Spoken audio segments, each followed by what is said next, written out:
Nape Show.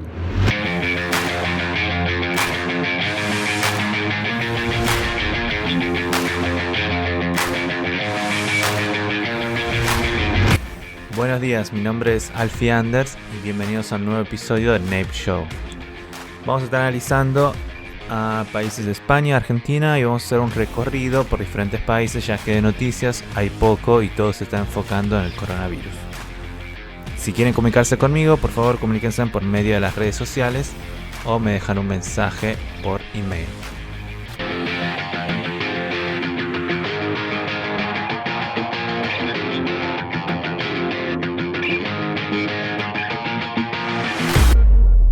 Vamos a empezar con España. En España, en estas últimas semanas se ha estado observando una gran división dentro del mismo centro de poder. En este caso, la alianza Podemos y el PSOE. Este temor que ya la oposición venía anunciando, que era todo un armado con una juntadera con hilos, ni siquiera con hilos, con una tira de plástico endeble y súper frágil a que se fracturara, está ocurriendo. 3 puntos son los que han llevado a las discrepancias y a la división dentro de la alianza de gobierno, siendo la primera las totalmente diferencias que ha existido entre Podemos y el PSOE por la ley de educación, cuando el Partido Socialista decidió no cortar con la financiación de los centros concertados, algo que previa a las elecciones se venía hablando y dio que hablar mucho. Otro de los puntos fue la ley de la libertad sexual. Punto bastante controvertido, un proyecto ideado, obviamente no elaborado, como todos estos chantas políticos, pero sí presentado por Irene Montero, un proyecto de ley donde entre varios de sus puntos controvertidos chocaron con las ideas de Carmen Calvo y principalmente del ministro de Justicia, quien se opuso o quienes se han opuesto a la aprobación del mismo. Esto llevó a que Iglesias haga un contraataque, obviamente defendiendo a su querida esposa, definiendo que en las cuestiones técnicas hay machistas frustrados. Por las cuestiones técnicas son por las cuales el Ministerio de Justicia y Carmen Calvo se lo han rechazado. Ahora analicemos cuando dicen que no cumple con los estándares mínimos jurídicos exigibles, bastante fuerte. Lo que está de alguna manera tirando por el piso el desarrollo y el armado del proyecto por Irene Montero. Ahora, cuando nos quieren vender a Irene Montero como una gran intelectual, ahí nos damos cuenta de las falencias que existen dentro, y es una frustración que existe en todos estos políticos socialistas, una frustración la cual no pueden vivir al sentirse inferiores ante otros, y al hacerse público esa inferioridad, estos personajes salen a atacar con los dientes. Y por último, la última gran diferencia que motivó a que el jueves 12 los socialistas y Podemos tuvieran que juntarse en lo que se llama el seguimiento del acuerdo de coalición, es decir, una comisión donde estos dos partidos en la alianza tratan de coincidir en un programa en común para que no exista en lo público estas diferencias. Esta última diferencia se produjo por la acusación que vino motivada del ala de Podemos de querer crear una comisión de investigador contra el ex rey Juan Carlos I. ¿Por qué? ¿Por qué una comisión que investigue al ex rey Juan Carlos I?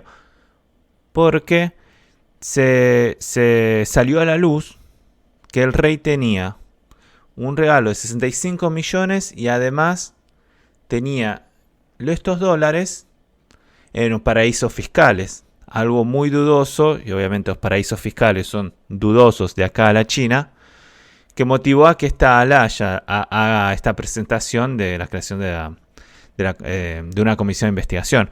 Ahora, se puede hacer. Ahí está la diferencia con los socialistas. Los socialistas dicen que no. Los de Podemos quieren el apoyo para pasar por encima de la Constitución para que se lleve a cabo, que se pueda hacer las modificaciones. Y ese es el pensamiento de los socialistas, de los comunistas y más esto los radicales.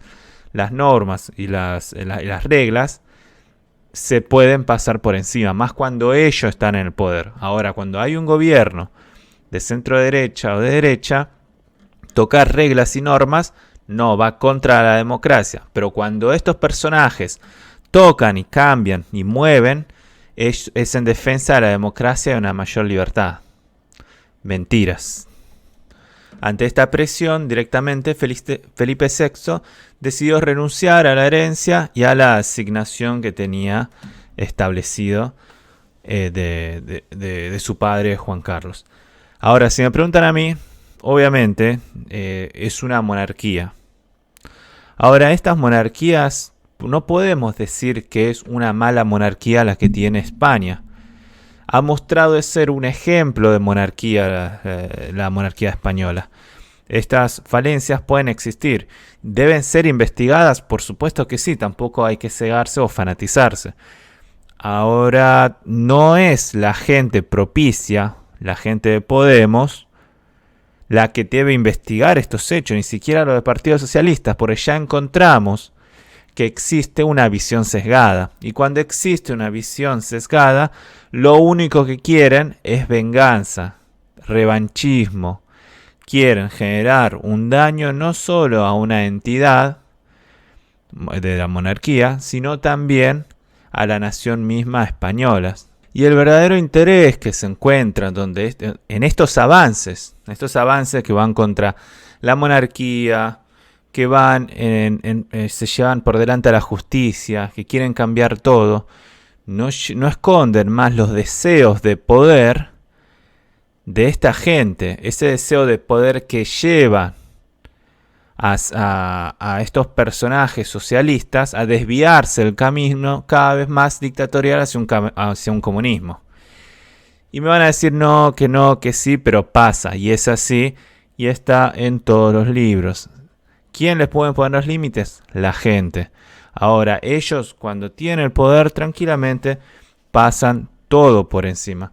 Ahora vamos a ver una de las falencias que me llamó la atención de la entidad estatal española, que es la condena a un tuitero, una persona que tuitea en Gerona por insultar a Albert Rivera, ex líder del Partido Ciudadanos, quien hizo un desastre con su partido en las últimas elecciones y terminó renunciando de por vida a política. Por lo menos este personaje tuvo dignidad. ¿Qué es lo que pasó? Se lo condenó a este tuitero por calificar a Rivera de cocainómano político a una multa de $2.000. ¿Por qué? Por haber insultado y haber propiciado lesiones en la dignidad y desacreditar la imagen de Rivera y perjudicar su reputación. Imaginen esto. Obviamente la respuesta del tuitero es ¿y la libertad de expresión? Y ese es un ejemplo de cómo el Estado concentra este poder donde termina limitando la libertad de expresión de uno. ¿Es porque es un gobierno socialista? Puede ser. Cuando cambian de gobiernos, siempre, si estamos hablando de los jueces, fiscales, etcétera, siempre se colocan en sintonía de quien esté gobernando. Podemos decir que esta respuesta responde entonces a lo que es el Partido Socialista en sí. No se van a aceptar críticas. Y ahí es donde van. Críticas no solo contra opositores, sino contra el gobierno mismo. ¿Cómo un individuo, una persona, no va a tener la libertad de poder expresar qué es lo que uno siente respecto a estos políticos? Si los políticos desean hacer política, es porque quieren exponerse públicamente y saben que se van a exponer públicamente. Además de ya todos los derechos que nos han robado, porque nos lo han robado, ellos dicen que nacen desde la democracia misma del pueblo por sus electores que están en el Congreso. No, nacen de las ideas, muchas veces buenas, obviamente hay buenas reglas que se han desarrollado, y la mayoría de las veces malas, generando estos estados fallidos por estos sinvergüenzas que tienen la mayor educación que tienen es secundario, o algunos pocos de ellos tendrán alguna educación superior. Y además de todo eso, tenemos que aguantarnos que nos digan que no tenemos libertad de expresión. Ahí es donde uno ve, donde nuestras libertades están recortadas. Vamos a pasar a Argentina. En Argentina también las noticias han estado opacando bastantes. El coronavirus ha estado opacando bastante las noticias. Sin embargo, podemos destacar ciertos hechos que han estado ocurriendo en este país. Principalmente destacar declaraciones del presidente Fernández. Declaraciones que dejan entrever el nivel de sinvergüenza que no encuentra un pico el nivel de sinvergüenza de los políticos argentinos. En una de las declaraciones de Fernández, cuando anuncia que Cristina, la ex vicepresidenta, la expresidenta, de Argentina, ahora actual vicepresidenta de Fernández, Cristina es una perseguida de la mala justicia. Y que por lo tanto la justicia necesita jueces dignos, honestos y probos. Es decir, la justicia necesita jueces dignos, honestos y probos de un personaje que tiene como vicepresidente a una señora, Cristina Fernández de Kirchner, quien junto con su esposo Kirchner han sido uno de los gobiernos, si no ha sido el único gobierno que más ha robado dinero de las arcas públicas del Estado, de diferentes maneras y de diferentes formas. Y dentro de las críticas hacia este Fernández, el presidente Fernández, ni sé si llamarlo presidente, la vergüenza que da esta gente de última, es respecto a una mujer que se llama Sala, quien es, para quien no la conocen, es una política que se hizo en los movimientos sociales, que tiene un pasado de robo, ha dañado mucha gente tremendo, y quien ha sido puesta en presa en una de las provincias de estados de Argentina que se llama Jujuy, que ha sido puesta presa por lavado de dinero, hasta con narcotráfico, con todas las causas que se puedan imaginar. Sala en su momento trabajó con Cristina Kirchner cuando ella era presidenta, y en ese trabajo continuo y juntos y paralelo, lo que Cristina ha generado con esta mujer en esa provincia de Jujuy es crear un estado paralelo, donde todo el destino de dinero se movía desde no al gobierno de Jujuy, sino a esta mujer. Hoy en día esta mujer está presa. Como volvieron al gobierno, este gobierno de populista y cuasi comunista de Fernández, se viene la idea y un proyecto de intervenir la justicia de Jujuy para poder lograr la recuperación de esta mujer Sala. Otras de las inoperancias, la tremenda inoperancia de esta gente a cargo de un gobierno. Y muestra una vez más cómo los estados, cómo la democracia, cómo esta entidad del Estado dentro de las democracias son muy frágiles ante esta gente. Y esto les va a llamar la atención. La viceministra de Educación de Argentina se hizo viral por unas declaraciones bastante, se van a sorprender. El nivel de la clase política argentina es una vergüenza.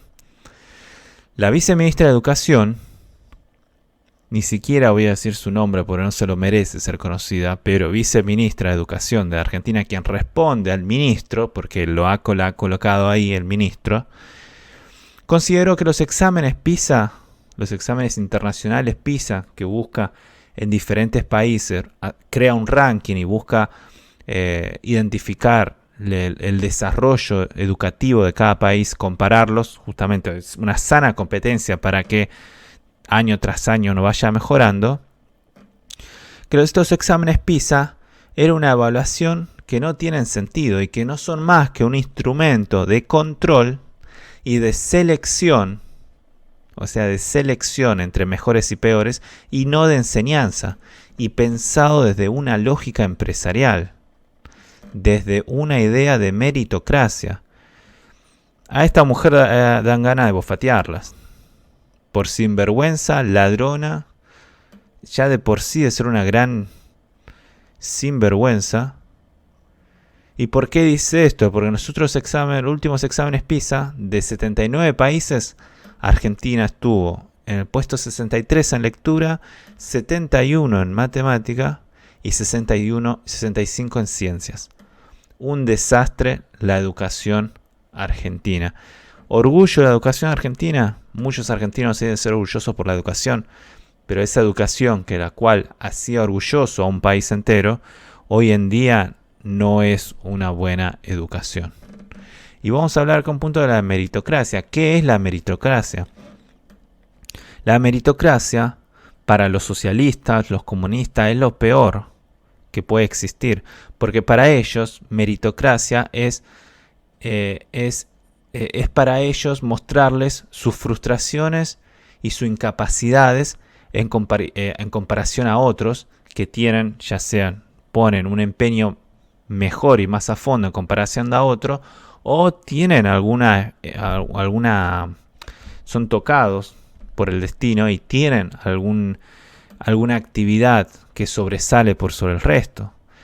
Estas cuestiones que hacen a la meritocracia, para el socialismo y para esta gente de izquierda, esta gente comunista, lo ven como una amenaza, y por eso para ellos igualar es para abajo, es igualar para aquellos, estos inútiles que no piensan agarrar un libro, ni siquiera sentarse a aprender y educarse, ni siquiera agarrar datos reales.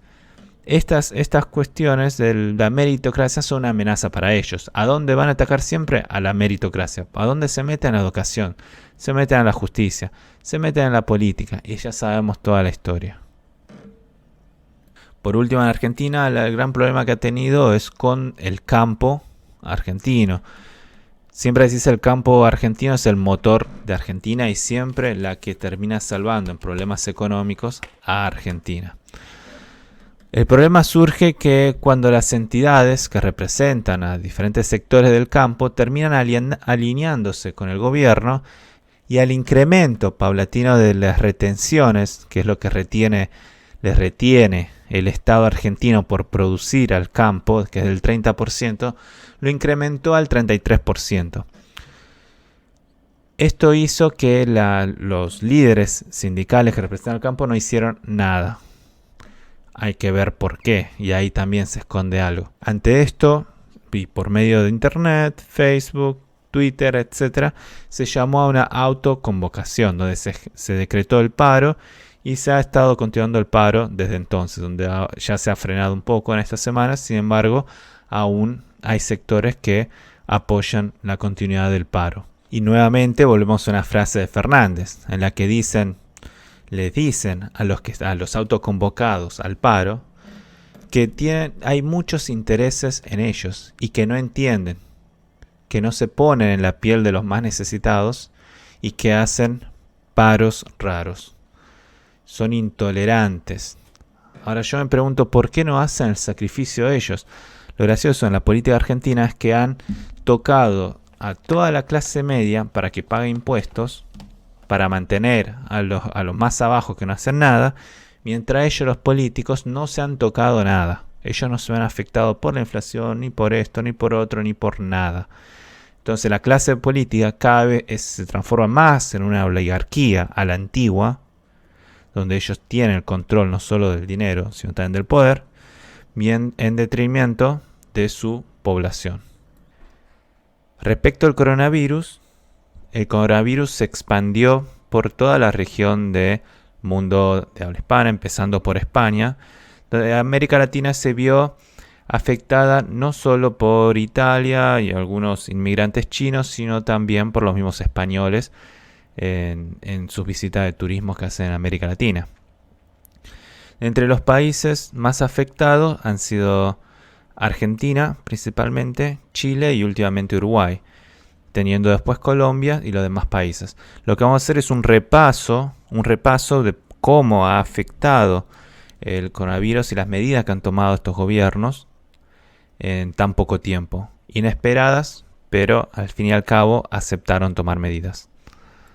Empezamos por Argentina. Argentina fue el primer país que reportó una primera muerte por el coronavirus, donde ya hasta el 18 de marzo se estaban reportando ya 3 fallecimientos a causa del virus. Alberto Fernández, entre las medidas que tomó, lentas, porque ya muchos medios venían avanzando con que se tomaran decisiones rápidas, fueron suspender las clases, cierre de fronteras, prohibir los vuelos por 30 días, que estos cagones no se animaron a tomarlas hasta que Donald Trump los tomó primero. Recién ahí comenzaron a tomar decisiones.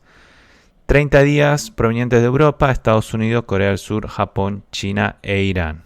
Como así también se suspendieron todos los eventos masivos como espectáculos, deportes y conciertos. También autorizó a los trabajadores públicos y privados que aquellos que vengan de los países de zonas afectadas por el coronavirus se internen en cuarentena en sus casas, en sus viviendas. Aquellos que la infringiese iban a ser llevados a juicio por infringir una ley que forma parte de la Constitución argentina de contagiar al resto con una enfermedad letal. En el caso de Bolivia también se cerró fronteras, se decidió cerrar fronteras, también se frenaron el sistema educativo. Sin embargo, en las cuestiones de trabajo se decidió que se trabajara desde las 8 de la mañana hasta las 1 de la tarde, limitando así el funcionamiento de los mercados y de transporte también. También se declararon cuarentenas diferentes estados, departamentos, provincias, como quieran llamarlos, dentro de Bolivia. Como hemos dicho, se suspendieron las clases y también se prohibieron a los pasajeros que provenían de China, Corea, Irán y Europa. Los únicos vuelos que se están permitiendo son aquellos nacionales bolivianos que estén afuera haciendo turismos y obviamente quienes sean residentes y necesiten regresar al país. En cuanto a Chile, los últimos días se incrementaron a tal punto los casos que Piñera, presidente chileno, decidió llamar a que se encuentra en una fase nivel 4, donde cerró todas las fronteras nuevamente. El cierre de fronteras se da a partir del 18 de marzo. También se suspendieron las clases por 14 días en los colegios, todo lo que es el sistema educativo. Fíjense que estas medidas se fueron tomando todas similares, no solo en América Latina, sino en el mundo.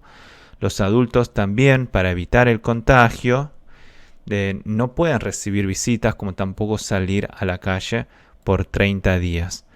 También se prohibió el turismo, ¿sí? Como también la llegada de pasajeros provenientes de la zona de riesgo catalogada por la OMC, de Italia, España, China, Irán, generalmente del ámbito Schengen, de la zona europea y de aquellos países afectados externos como Irán, que hemos dicho, y los chinos. Tomando medidas similares a las argentinas, aquellos provenientes de estas zonas de riesgo tienen que entrar en cuarentenas por decisión propia, obviamente por cuidado propio, y aquellos, y obviamente quienes también hayan estado en relación con otras personas contagiadas, entrar en cuarentena, y aquellos que la violen van a recibir una multa de $3.000. Pasamos ahora por Colombia. En Colombia, Duque directamente cerró las fronteras marítimas, también fluviales. Directamente decidió aislarse y tomó una medida más extrema. Además de ello, anunció que el Estado entra en emergencia hasta el 30 de mayo. De esta manera se busca disminuir el tránsito de gente y muchos de los jóvenes, principalmente quienes son los jóvenes, como la enfermedad está afectando a los adultos, no están acatando. También se produjo una gran devaluación de la moneda, como también la caída del petróleo que afectó a la moneda y afecta a la vida económica colombiana, devaluando la moneda en un 15%. Pasando por Ecuador, también se decretó el estado de excepción. Ya cuenta con 3 muertes a causa del coronavirus e incluye el toque de queda durante la madrugada. Se suspenden todas las actividades, exceptuando solamente las que se encuentran relacionadas a la salud, al abastecimiento de alimentos, etc. En México, algo ya más leve y con el sinvergüenza de AMLO, el inútil de ese presidente, quien, a pesar de estar tomando medidas contra el coronavirus, ha recibido muchas críticas por estar en público, seguir asistiendo a actos públicos y estar besando a niños, a madres, embarazadas, a la gente, sin saber si él mismo aún tiene el virus o si alguien alrededor de él, y sin saberlo poder estando contagiando a otros. AMLO tomó la medida también de suspensión de clases, como también la revisión de los pasajeros que provengan de vuelos y también por medios marítimos. Una medida muy crítica que en Argentina también fue bastante conflictiva, la cual se anuló y se cerró el fútbol. En el caso de México todavía el fútbol continuará a pesar de las críticas que han recibido los jugadores mexicanos. Estas medidas, que son consideradas como bastante leves en comparación a Latinoamérica, fueron bastante criticadas por los mismos mexicanos. En el caso de Panamá, también hubo una prohibición, no prohibición, pero una restricción del ingreso de extranjeros al país.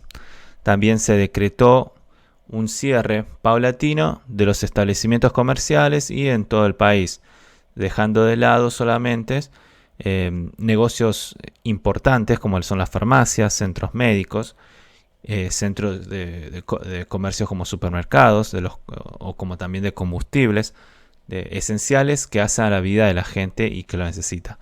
Se declaró también el estado de emergencia social, con lo cual, nuevamente, algo que a veces es bastante crítico, se le otorgan recursos especiales para hacer frente al mandatario, para hacer frente a los problemas que abarcan el país. Pasando a Perú, en Perú, Martín Vizcarra decretó también una cuarentena general en el país, siguiendo los pasos de los países de Latinoamérica y también de Europa, donde cerró sus fronteras y prohibió el ingreso de aquellas personas que vienen de la zona de riesgos. También se tiene el mismo trato con los residentes o los peruanos que se encuentran en el exterior. También se decretó la emergencia sanitaria y el aislamiento domiciliario para todas aquellas personas que hayan tenido algún contacto o que hayan regresado de aquella zona de riesgo, ¿sí? Contacto con la gente de riesgo, obviamente. Tenemos Uruguay también, uno de los últimos países en ser registrado y los cuales se parecía que se estaba salvando.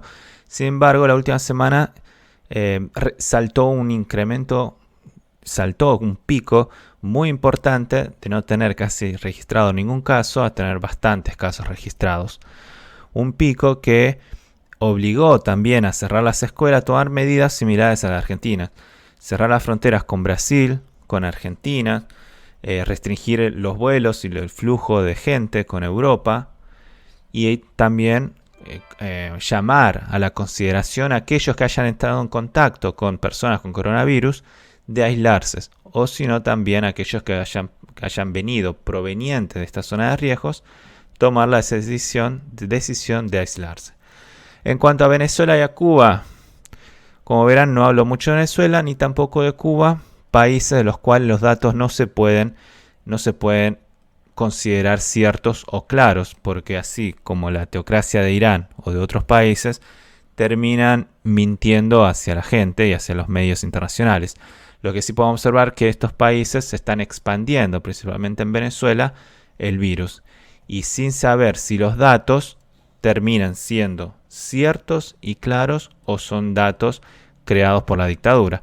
El último dato de Venezuela terminó pidiendo un crédito por 5 mil millones de dólares al Fondo Monetario Internacional a manera de combatir el coronavirus, pidiendo auxilio internacional.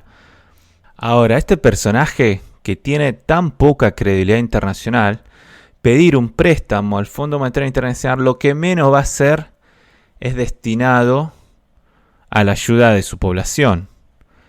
Seguro que ese dinero va a ser destinado o a pagar, si tiene cara, alguna deuda, o a pagar a los rusos, a los chinos que les deben, o directamente tratar de alguna manera por debajo de la mesa de robar ese dinero con sus amigos narcotraficantes. Y acá entramos a otra pregunta a hacernos, el caso del coronavirus, ¿cómo afecta en estas zonas? Porque el coronavirus ha estado afectando a América Latina y mucho se ha estado hablando. Principalmente le comenzó a dar letra a aquellos estatistas, a las personas, a los individuos, personas, como se les quieren llamar a estas lacras de personas, esta lacra de gente. Comenzó a darles pie de letra para expresar la importancia de que en estas sociedades el Estado tenga una presencia tan importante. ¿Por qué? Porque dicen el Estado son los que toman estas medidas para tratar de ayudar a la sociedad y evitar así el colapso económico y también de la sociedad. Ahora yo les digo, totalmente equivocado, y si alguien les dice así es totalmente mentira. Hay muchas falencias. Ahora sí dejo en claro algo, el Estado tiene que existir y tiene que existir, ¿no? O sea, quizás en una etapa posterior a futuro, cuando realmente la sociedad evolucione en lo tecnológico, en estas señales de internet, la comunicación, cuando se mejore todo esto, quizás no sea necesario mantener estos vagos. Sin embargo, hoy en día un estado mínimo no solo es posible, sino que también es necesario, principalmente para detener a esta lacra de gente que lleguen al poder. Y así también mejorar lo que es la democracia. ¿Qué es lo que están principalmente diciendo esta gente? Esta gente hace uso del coronavirus, miren encima, hacen uso del coronavirus para encontrar una justificación de que el Estado es quien toma la decisión de que la gente no viaje, de traer a la gente, de llevarla para allá, de dar los remedios de forma gratuita, de buscar soluciones a las enfermedades, a esta enfermedad, de incentivar la investigación, tomar medidas para el trabajo, para la salud, en lo económico, en la infraestructura. Es falso. Porque ahora, ¿el Estado ha tomado las medidas? Sí, obvio, ha tomado las medidas. La ha tomado. Pero esas medidas no hacen que sean las correctas. Como el sinvergüenza del ministro de Economía de Argentina, que toma medidas totalmente ineptas e inútiles. Un tipo que ha estudiado, por no decir una lacra de persona que ha estudiado, y debe ser un tipo inteligente, seguro que sí. No es fácil estudiar en otro idioma, afuera, pero ahora eso no quita que es un estúpido, un inútil, arrastrado al poder y que le gusta el poder y le gusta el dinero. Medidas totalmente ineptas de infraestructuras, de otorgar más dinero a la gente, remedios gratis, etcétera, que no van a ayudar en nada y van a generar más pobreza, más inflación y más cierre de las empresas. Por además están incrementando más ese dinero, se lo están sacando no solo a la clase media, sino a las empresas. Error total, un error básico. Ahora, ¿qué decir a esta gente? Porque tiene estos argumentos. El Estado es importante, bueno, es un Estado mínimo, digamos. Minimalista, totalmente mínimo, necesario en ciertas circunstancias. En estos casos, ¿cómo se podría haber actuado? Cierre de frontera, cualquiera puede hacer cierre de frontera. Ahora, las mismas personas, individualmente, como son las personas, los individuos, ante un virus así, se decide no viajar, se decide no tomar estas decisiones, decide entrar en cuarentena. Ahora, otra vez, estado mínimo, ahí está la policía. Sí, tenés el monopolio del poder de la policía. Hoy en día, en esta sociedad, esta democracia, podemos decir, además este estado fallido, puede mantener cierto grado de control. Puede mantener cierto grado de control. Al remedio. El remedio es una producción privada. Tenemos a los chinos que se adjudican, todo raro. Otra cosa, no estamos hablando de los chinos, pero algo raro que justo que los americanos están probando en busca de un remedio, ellos hayan encontrado la solución. Hace crear mucha duda la respuesta de China de haber encontrado una posible cura al coronavirus. Y ahí lo vimos al arrastrado del presidente argentino, ya hablando con el embajador y creyendo en los Reyes Magos, en los chanchos que vuelan, los cerdos que vuelan. Estos sinvergüenzas e inútiles creen en una dictadura donde una empresa que trabaja totalmente totalitaria para el Estado crea un remedio. Además de ser sospechoso, uno no puede confiar en esas cosas. Empresas privadas, ¿de dónde viene y dónde se llama la solución? Empresas privadas generalmente están en Europa o en Estados Unidos. Estados Unidos ya probando, avanzando. Otro de los puntos, las cuestiones económicas.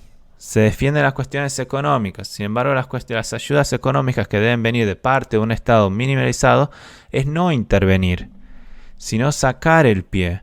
Sacar los impuestos, algo de lo que siempre hablamos, disminuir toda esa presión de recaudatoria que tiene el Estado para que justamente no se pierdan los empleos la gente. Las mismas empresas ahora mismas que están cerrando, si una economía de primer mundo cierran como una economía de tercer mundo, van a sobrevivir. Los hospitales no dan abasto. Ahora, ¿por qué no dan abasto?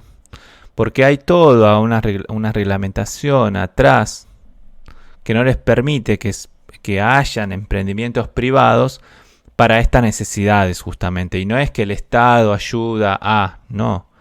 Si todo estuviera más libre y con una mayor interrelación, tranquilamente las empresas de salud estarían totalmente desenvueltas y ayudando en estas circunstancias. Con los remedios también. Si hubiera más de estos emprendimientos o estos medios, serían más países, más investigadores quienes colaborarían a encontrar una solución. Con los remedios lo mismo, que ya hablamos de los remedios. Los remedios, si no existiera todo el aparato atrás de los estados de América Latina, tranquilamente no solo se podría estar produciendo acá en nuestra región, sino tranquilamente se podría estar también trayendo. ¿Sí? ¿Por qué? Porque permitiría una libre competencia para que puedan venir todos esos remedios sin regular la importación. Entonces es un todo el que se combina y hace por qué la crisis en América Latina va a golpear más que en España. Si me enfoco en América Latina, por España ya se escapó, es un caos y no están pudiéndole encontrar la vuelta. El gobierno socialista en sí es sinvergüenza del vicepresidente segundo, que yo sigo vicepresidente, porque no es que es segundo para agarrarlo con la punta. El vicepresidente de Podemos, Iglesias, presente en las reuniones para firmar con el sinvergüenza del presidente, sin hacer la cuarentena que debería realizar. Así está España y así está Latinoamérica. Esto fue todo por hoy, espero que les guste el episodio y nos estamos viendo en el siguiente episodio, esperando que el temor principalmente que existe con el coronavirus pase y el mercado se recupere completamente, no se pierdan los trabajos y la gente pueda de vuelta reactivarse. Muchas gracias.